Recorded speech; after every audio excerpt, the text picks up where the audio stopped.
Tawag ng tawag. Ay, saan ka na ba? Isang buwan lang. 2 linggo nga lang usapan namin eh. Eh, ano na si Jom, sino nang sasama pag nag-check up? Si Josephine, binibigyan ko na lang ng pera. Uwi na kami, galing kaming hospital. Bakit? Uwi na. Ayan na kaya.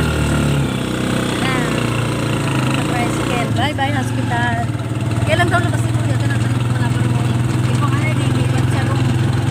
Nilipat pa sa ano. Wala. Yun. Diyan, hindi pa na.